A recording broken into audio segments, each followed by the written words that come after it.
फ़िलहाल मैं अपने घर से बस से आ गया था यहाँ पे, और आज हम लोग जा रहे हैं मकाओ। बट ये जो है वर्ल्ड्स लार्जेस्ट सी कनेक्शन है, कनेक्ट करते हैं हांगकांग और मकाओ को ज़ुहाई से, which is the city in China. क्योंकि ये जो टोटल ब्रिज की लेंथ है, ये जैसे मैंने आपको पहले बताया 55 किलोमीटर्स का है। तो मकाओ एक्चुअली एक SAR रीजन है चाइना का। SAR मतलब स्पेशल एडमिनिस्ट्रेटिव रीजन। तो यूजुअली हम जब भी गैम्बलिंग की बात करते हैं तो लास वेगास का नाम आता है, पर गैम्बलिंग इंडस्ट्री के साइज़ मकाओ की लास वेगास से 5 टाइम्स है। और this is the most visited international city. अगर चाइना और हांगकांग से भी जो विजिटर्स आते हैं, अगर उसका भी काउंट लिया जाए, तो most internationally visited city Macau है। तो जैसे कि आप देख रहे हैं, ये एक वॉल खड़ी है of the Saint Paul's Church, जो कि फायर की वजह से डिस्ट्रॉय हो गया था। और ऊपर आके आपको जो सामने दिख रहा है, यह ग्रैंड लिस्बोआ। ये मकाओ का पहला कसिनो था। काफ़ी कॉन्ट्रास्टिंग स्ट्रक्चर है। इस एक व्यू में दिख रहा है, एक तरफ है कसिनो और एक तरफ है ruins of St Paul's with so much history. जी दोस्तों, अब शाम हो गई है और बाहर निकल गए हम लोग होटल से, और अब मैं आपको दिखाता हूँ जिस चीज़ के लिए मकाओ पूरी दुनिया में फेमस है, यहाँ के कसिनोज़। तो ये जो आपको जो दिख रहा है वो है ग्रैंड लिस्बोआ। मकाओ का सबसे पहला कसिनो था ये। आगे भी आपको इसका नाम दिख रहा है। तो मकाओ के जो सारे कसिनोज़ हैं वो काफ़ी ग्रैंड बने हैं। सारी इंटरनेशनल बड़ी चेन्स जो भी हैं कसिनोज़ की, वो यहाँ पे हैं ऑब्वियसली, बिकॉज दुनिया का सबसे बड़ी गैम्बलिंग कैपिटल है ये। और अभी फ़िलहाल हम जा रहे हैं द विन के पास, परफॉर्मेंस लेक है, वहाँ पे एक फाउंटेन शो देखने के लिए।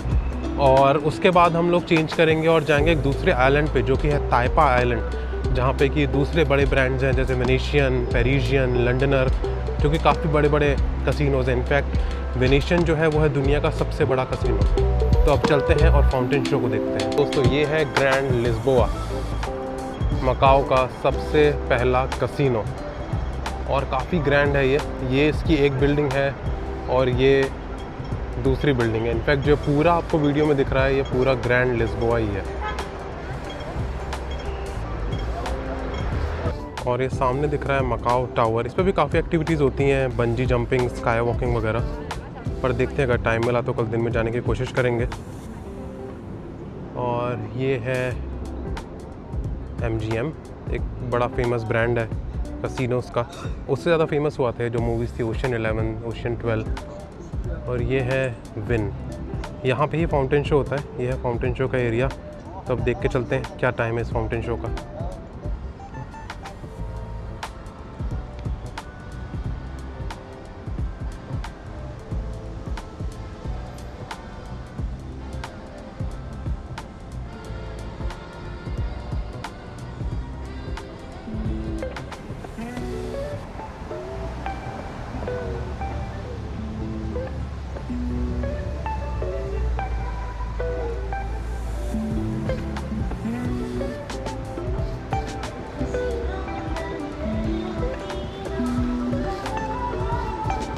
सॉरी दोस्तों, तो बस पकड़ के अब हम लोग आ गए थे ताइपा आइलैंड पे।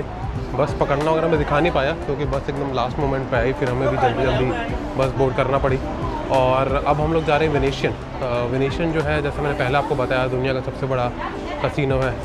तो चलिए देखते हैं कैसा रहता है वो।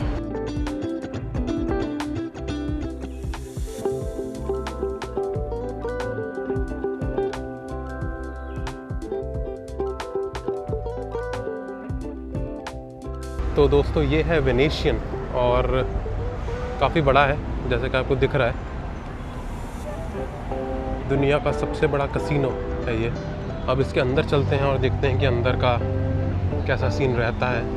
आई थिंक गेमिंग मतलब गैम्बलिंग एरिया में तो वीडियोज़ अलाउड नहीं रहते, पर जितना भी अलाउड होगा उतना आप लोगों को दिखाने का ट्राई करता हूँ मैं। काफ़ी ग्रैंड है, काफ़ी आगे तक जाता है। और जैसा कि आपको नाम से लग रहा है वेनेशियन, तो अंदर इन्होंने वेनिस की थीम से कैनाल्स बनाई हुई हैं, उसमें गोंडोला राइड्स कर सकते हैं। तो वो सारे व्यूज़ लेने का ट्राई करते हैं।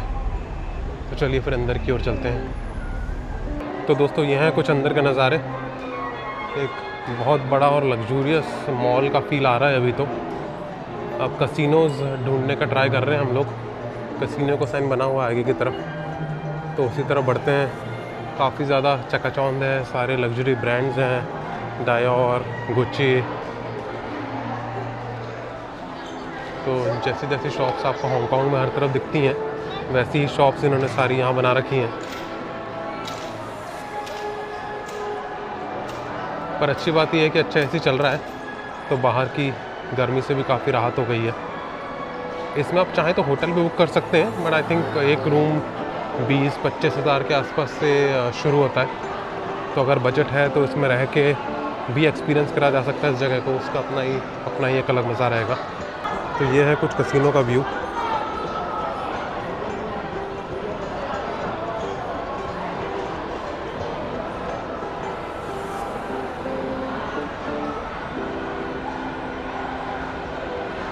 एक फ्लोर ऊपर आते ही कुछ ऐसे नज़ारे हैं, ऐसा लग रहा है कि कुछ अलग ही दुनिया बना रखी है इन लोगों ने। तो कसिनो के अंदर की वीडियोग्राफी तो अलाउड नहीं थी, तो जूम करके एस्केलेटर से इतना उतना दिखाने का ट्राई करा है मैंने। तो जैसे वेनिस में ग्रैंड कैनाल है, वैसा ही इन्होंने पूरा बनाने का ट्राई करा है। और ये ब्लूइश वाटर बनाया है कैनाल का। और जैसे वेनिस में छोटे छोटे ब्रिजेस रहते हैं कैनाल को क्रॉस करते हुए, जैसा मैंने पहले आपको बताया था, वो बनाए हैं इन्होंने। और ऊपर सीलिंग पे आर्टिफिशियल स्काई ओवरऑल, और इस पूरे एरिया को काफ़ी ब्राइट रखा हुआ है। इनफैक्ट अभी रात के 7:45 हो रहे हैं और बाहर एकदम अंधेरा है, पर ये पूरा एरिया काफ़ी ज़्यादा लिट है। इससे ऐसा लग रहा है कि जैसे कि आप दिन के टाइम में एकदम एयर कंडीशन वेनिस में घूम रहे हैं। तो एक्सपीरियंस ओवरऑल काफ़ी अच्छा है। और दोनों तरफ शॉप्स हैं, खाने पीने की जगह हैं। तो it's a nice place to spend some time and obviously your money if you want to। और एक गोंडोला राइड्स करने का भी ऑप्शन यहाँ पे रहता है, जो कि ऑब्वियसली पेड है। तो ये गोंडोला राइड्स भी अगर आप चाहें तो कर सकते हैं। मैंने इससे पहले वेनिस में गोंडोला राइड करी हुई है, तो हम लोग तो इस बार अभी यहाँ तो नहीं करेंगे। पर अगर आपने पहले नहीं ट्राई करा है तो ऑब्वियसली ट्राई करने लायक चीज़ होती है ये। तो अब हम लोग वेनिशियन से निकल के जा रहे हैं द पेरिजियन और द लंडनर की ओर। ये तीनों चारों पाँचों जो भी बड़े कैसीनोज़ हैं यहाँ के, सारे इंटरकनेक्टेड ही हैं। तो अब देखते हैं कैसा रहता है आगे का।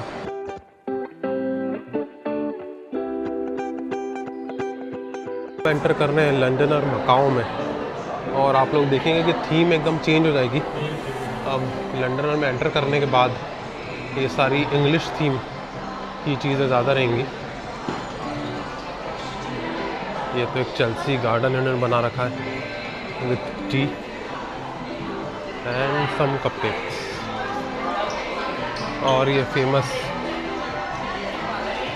लंदन के कॉलिंग बूथ्स भी बनाए हुए हैं यूके के। टूट टूट टूट। और ये है कुछ बाहर से नज़ारे रात के। ये वेनिशियन है, और इस तरफ घूमेंगे तो बिग बेन के साथ ये है लंडनर।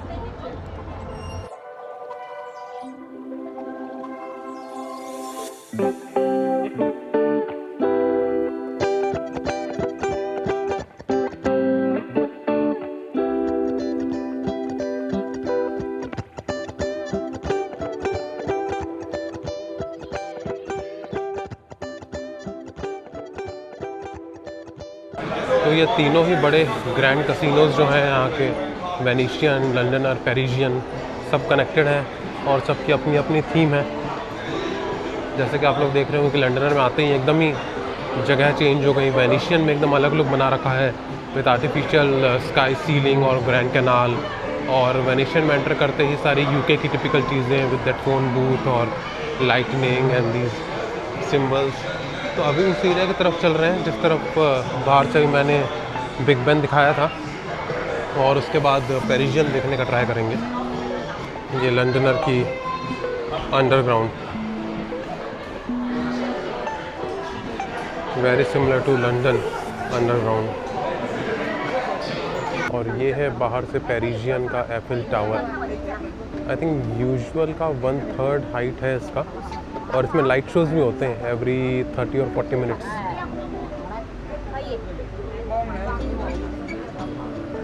और सामने लंडनर, इस तरफ पेरिजियन। तो यहाँ पे डिनर कर लिया हम लोगों ने, और कुछ ये प्राइसेस हैं इसके।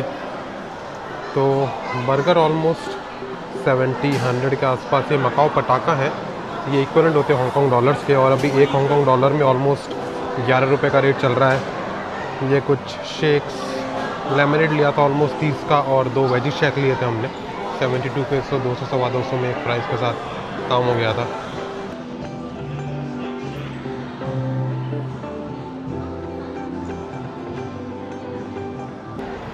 और ये लंदन की फेमस ब्लैक कैब्स।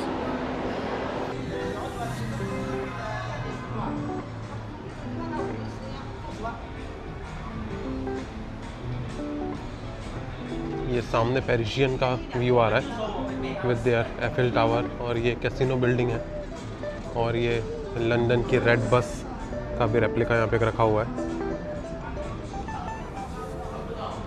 तो ओवरऑल काफ़ी चकाचौंध सा है यहाँ पे, हर तरफ लाइट ही लाइट।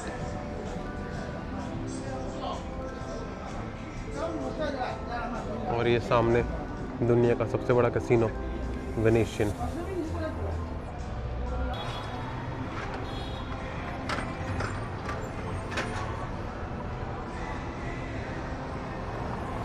ये I am not sure, but I think NBA जो भी चाइना में हो रहा है उसके लिए सारा अरेंजमेंट है।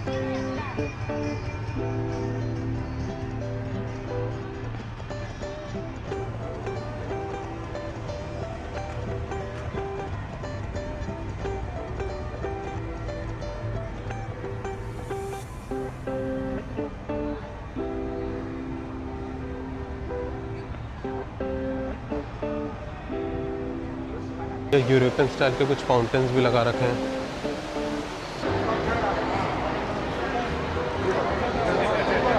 ये एक बस बनाई हुई है और इस पे कुछ स्क्रीन सी भी चल रही है। ऐसा लग रहा है कि लोग बैठे हैं इसमें। अब अलग हो गई।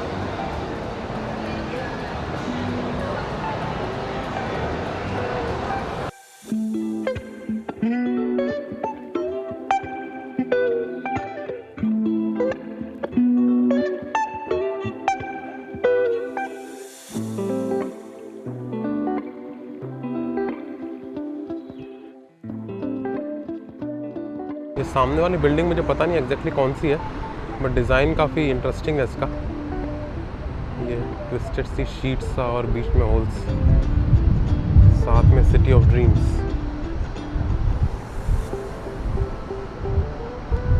तो स्काई स्क्रेपर्स तो काफ़ी इंटरेस्टिंग है और काफ़ी चकाचौंध तो है रात में भी यहाँ पे। अभी रात के ऑलमोस्ट 10 बज रहे हैं। अब बस लेके हम लोग जा रहे हैं वापस से अपने होटल की तरफ। तो ये है MGM कैसीनो का सिंबल, द बिग लायन, और सामने आपको दिखेगा विन पैलेस, जहाँ पे कि एक वाटर शो भी होता है। शायद अभी चल रहा है वो शो। हम लोग कोशिश कर रहे हैं वहाँ पे पहुँचने की। लेट्स सी पहुँच पाते हैं कि नहीं।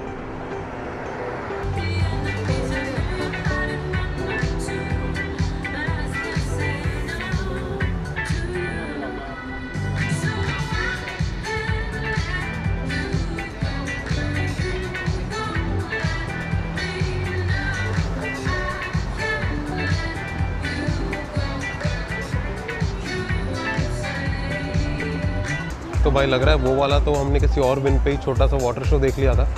ये वाला मेन विन पैलेस का वाटर शो है, और ये तो काफ़ी अच्छा है। पीछे होटल भी काफ़ी अच्छा लग रहा है बैकग्राउंड में। तो यहाँ पे आना तो वर्थ इट है। मैंने टाइमिंग्स देखे इसके, ऑलमोस्ट एवरी 20 मिनट्स होता है 7 बजे के बाद, और एवरी 30 मिनट्स होता है आई थिंक दोपहर 12 बजे के बाद से। तो यहाँ आना तो एक बार बनता है। It's very nice.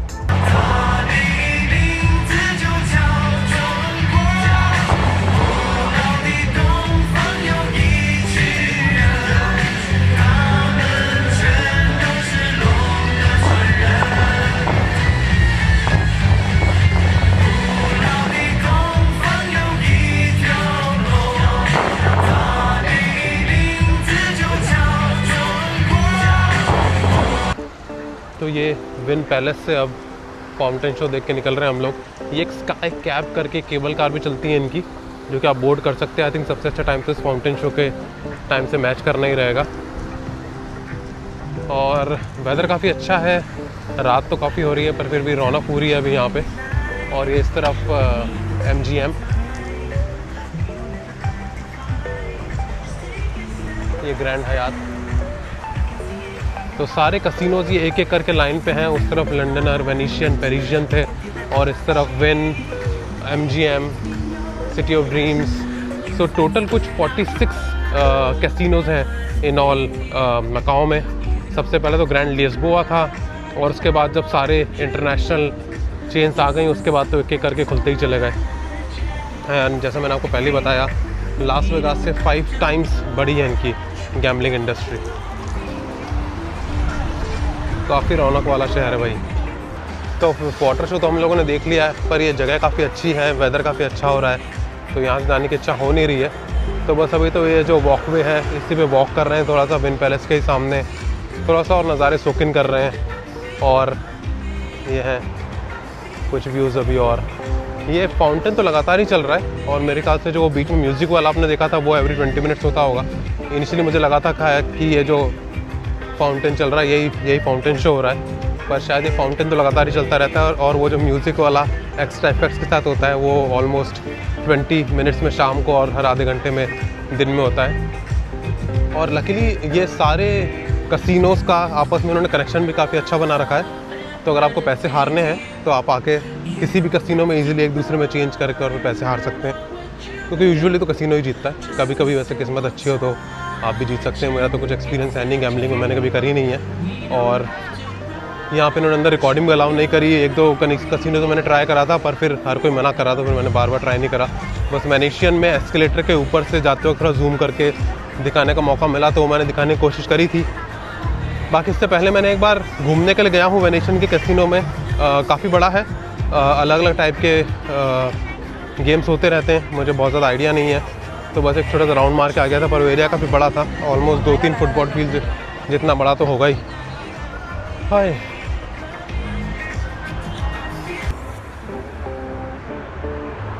ये ड्रैगन के हेड पे से केबल का टर्न कर रही है, ये बड़ा इंटरेस्टिंग लगा। तो ये कुछ रात का नज़ारा है सी पोर्चुगीज़ लुकिंग स्क्वायर से। और अभी आप मानोगे कि नहीं, रात के 11 साढ़े 11 हो रहे हैं, पर जैसा आप देख रहे हो रौनक अभी तक पूरी है यहाँ पे। और ये कुछ चीज़ें जो दिन में लिट नहीं थी वो भी अब जली हुई हैं, तो फील काफ़ी डिफरेंट है इस समय इस जगह का। पर अभी भी रौनक पूरी है, थोड़ी बहुत शॉप्स बंद हो गई हैं, पर जैसा कि आप देख रहे हैं कि लोग तो सारे हैं यहाँ पे और फ़ोटोज़ खिंचवा रहे हैं। पर सीरियसली इस रोड पे आके ऐसा लगता ही नहीं है कि आप चाइना के पार्ट में, ऐसा लग रहा है कि यूरोप में चल रहे हैं। और आई एम नॉट श्योर कि ये हमेशा इसी तरह डेकोरेटेड रहती है या सिर्फ अभी मिड ऑटम फेस्टिवल के ओकेजन पे इतनी डेकोरेट करी थी इन्होंने, पर ओवरऑल काफ़ी अच्छा है।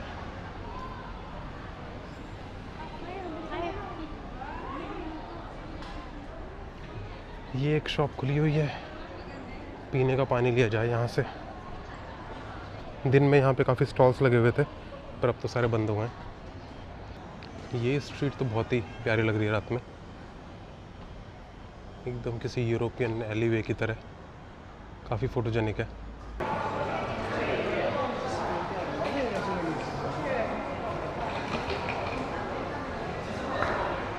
तो अब एंटर कर गए हैं हम लोग पेरिशियन में, और जैसे कि आप देख रहे हैं इसका इंटीरियर एकदम काफ़ी अलग हो गया है बाकी लंडनर और वेनेशियन से।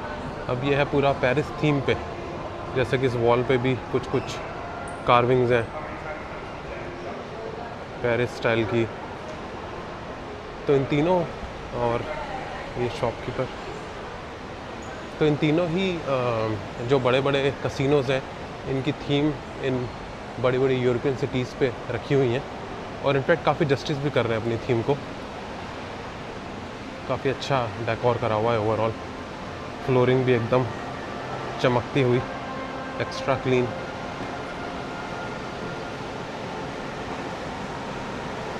ये तो किसी ग्रैंड ओपेरा हाउस जैसा व्यू लग रहा है। और ये है सीलिंग, अमेजिंग। और ये है नीचे का व्यू, और ये है कसिनो का व्यू। ऑब्वियसली कसिनो में रिकॉर्डिंग तो अलाउड नहीं होगी, तो जितना जूम करके आपको दिखा पा रहा हूँ उतना दिखा रहा हूँ। ये कसिनो पर काफ़ी अच्छा बनाया हुआ है। पेरिजियन का डेकोर और वेनिशियन का डेकोर, इनफैक्ट लंडनर सभी जस्टिफाई भी करते हैं अपने नाम को। इनफैक्ट ये जो स्टैंडिंग लैंटनियर्स लगा रखे हैं इन्होंने, ये भी काफ़ी क्लासी से लगाए हैं।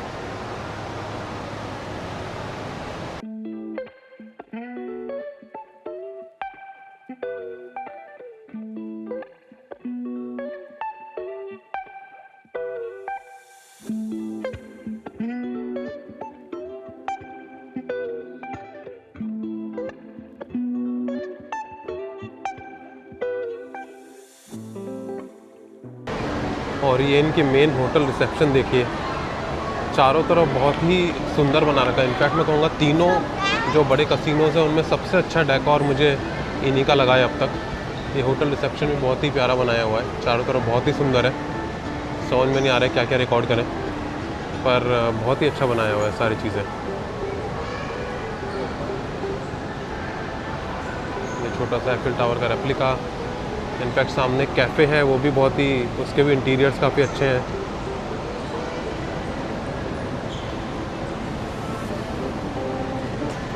और ये फाउंटेन तो है ही बहुत ही क्लासी। ये इनका ग्रैंड हॉल है, और ये ऊपर की सीलिंग जो मैंने पहले भी दिखाई थी ऊपर के फ्लोर से, अमेजिंग। और इसके जस्ट पीछे ही है कसिनो, जिसमें अंदर रिकॉर्डिंग ऑब्वियसली अलाउड नहीं है। और ये है पेरिजियन का कैफ़े। इसके कुछ रेट देखे जाएं तो एक्चुअली मकाओ के हिसाब से बहुत महंगे नहीं है। इनफैक्ट कैपेचिनो जो है वो 45 मकाओ पटाखा की है, मतलब लगभग हमारे 500 रुपये, जो कि इस जगह के हिसाब से तो रीज़नेबल है। और काफ़ी फैंसी सा बना हुआ है ये कैफ़े, सीट्स भी काफ़ी क्लासी हैं। और ये कुछ सीलिंग है इनके हॉलवे की। इनफैक्ट ये भी जो है वेटिकन के जो मेन चर्च है उससे काफ़ी मैचिंग सी लग रही है। चर्च का नाम तो भूल गया मैं, पर वहाँ जब थे तो वहाँ का भी कुछ ऐसा ही डेकोर था।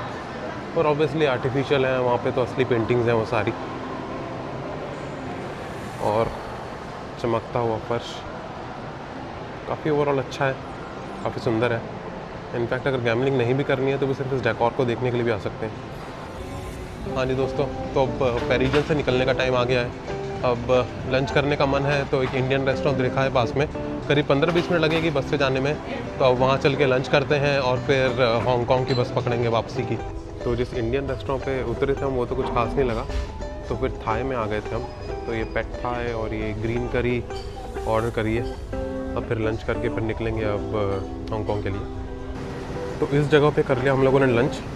इंडियन रेस्टोरेंट तो ठीक नहीं लगा था देखने में, खाना काफ़ी अच्छा था। आप लोग भी चाहें तो ट्राई कर सकते हैं एक बार।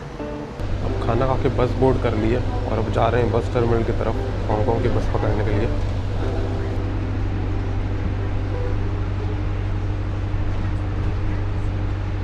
बस से उतर गए, अब जा रहे हैं मकाओ का इमिग्रेशन क्लियर करने के लिए। लेट्स सी, होपफुली ज़्यादा टाइम तो नहीं लगना चाहिए। मैं देखता हूँ अगर रिकॉर्डिंग अलाउड करी तो यहाँ से टिकट कैसे लेना है बस का, वो दिखाने का ट्राई करूँगा। अगर नहीं अलाउ करा तब तो फिर दिखा नहीं सकते।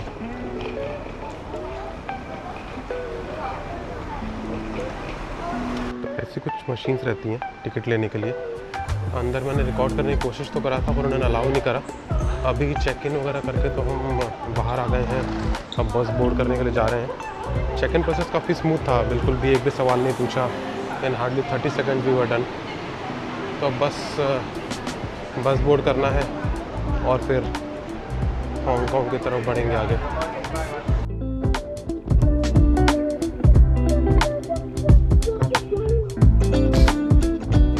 ओके दोस्तों, तो वापस आ गए हांगकांग। इमिग्रेशन वगैरह क्लियर हो गया, काफ़ी स्मूथ ही था।